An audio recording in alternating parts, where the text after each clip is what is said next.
Traumatic, crazy. Well, that's two words, but yeah, traumatic and crazy, surreal. I can't pick one word, I guess. When this all started,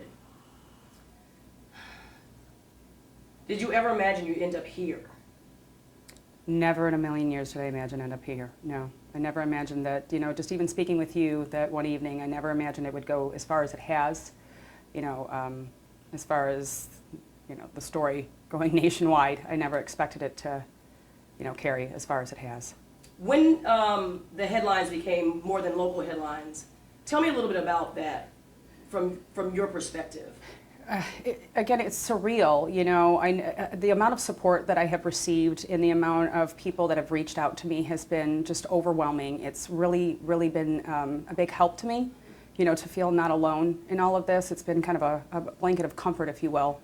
As far as it going national, I mean, for me, it was stunning to me, everything that's happened. It was maddening.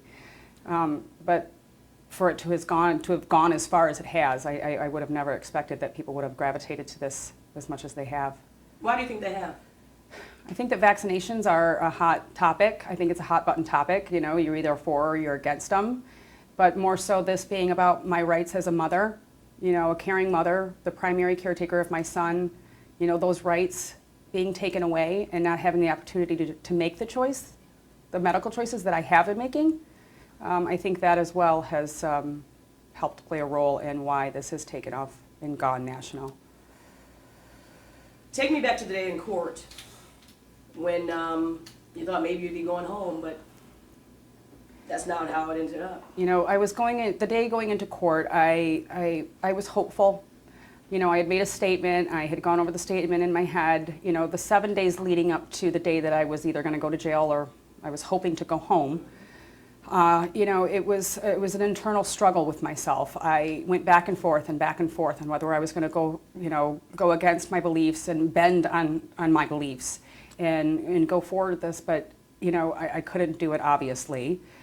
So going into court that morning, I was scared. I was very scared. I felt vulnerable, and it was kind of blacked out, if you will. I don't really remember much of it. Walking in the jail doors.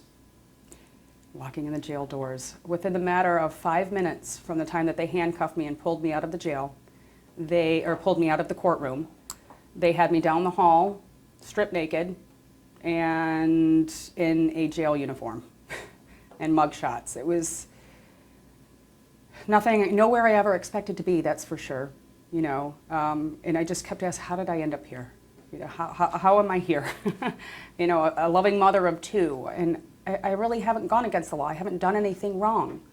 So I just kept asking myself, did I do the right thing? That was the hardest part, the questions you ask yourself after the fact. What did the judge say to you, Rebecca, before they handcuffed you in the courtroom?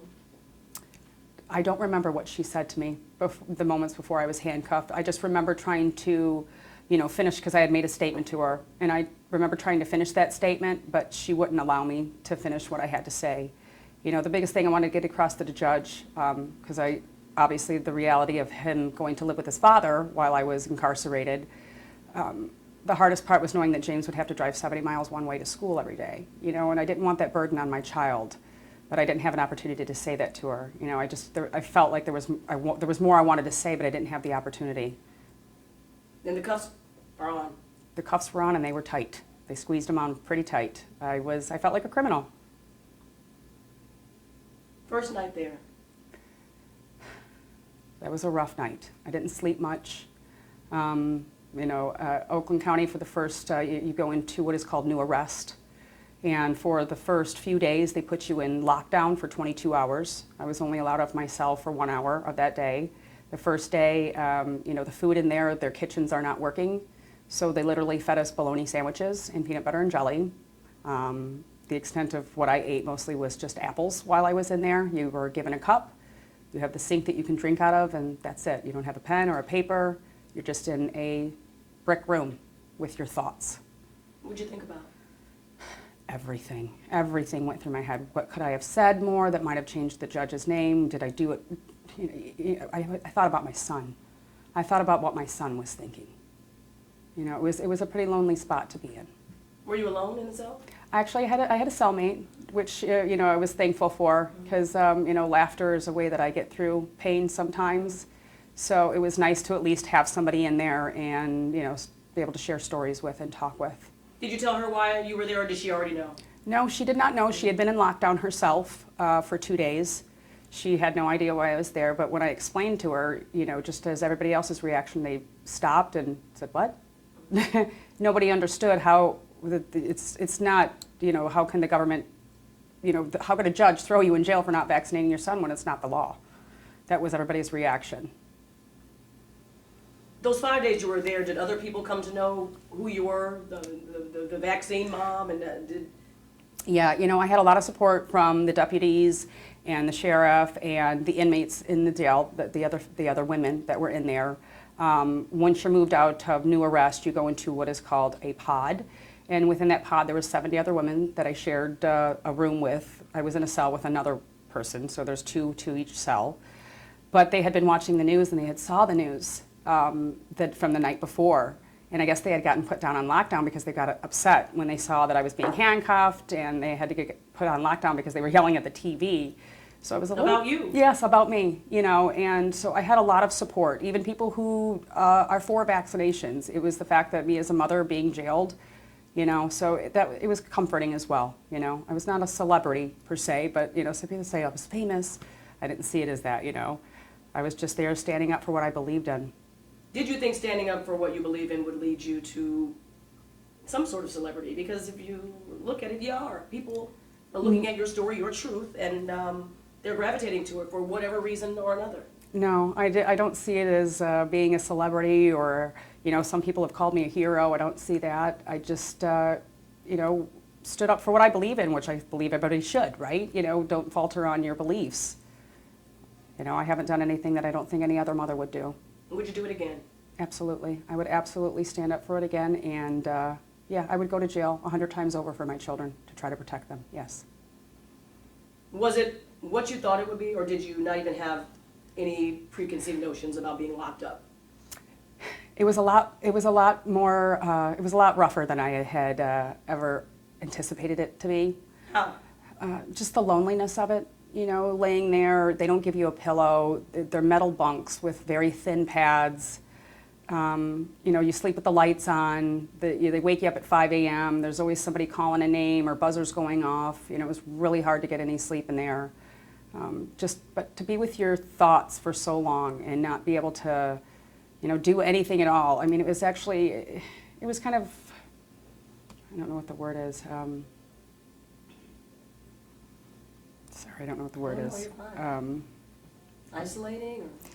No, it was exhilarating in a way, you know, to be with your thoughts for so long and not, I mean, I really didn't have any contact with anybody other than my husband. You know, you're not with your cell phone, you don't have all these luxuries that you're used to at home. So it was as horrible of an experience as it was still it was a very growing experience for me. It was a learning experience for myself. Has all of this changed you? Absolutely, this has changed. I'm a completely different woman than I was 2 weeks ago. Absolutely. How? I feel stronger. I feel a little bit more empowered. I'm a lot smarter today than I was before, that's for sure. Still confused by all of it. I still don't understand it fully. But I feel loved as well. You know, the amount of support has just been, it's really helped out. It's really played a big role in helping me get through this. Your son has started the vaccinations. Yes. How do you feel about that? That was another thing I had to, you know, kept battling with myself in jail, you know, sitting there with your thoughts, thinking about that. Should I have just done it, or should I, you know, I knew it was going to happen either way, but again, it's something that I couldn't do. I couldn't bring myself to do it because it goes against what I believe in.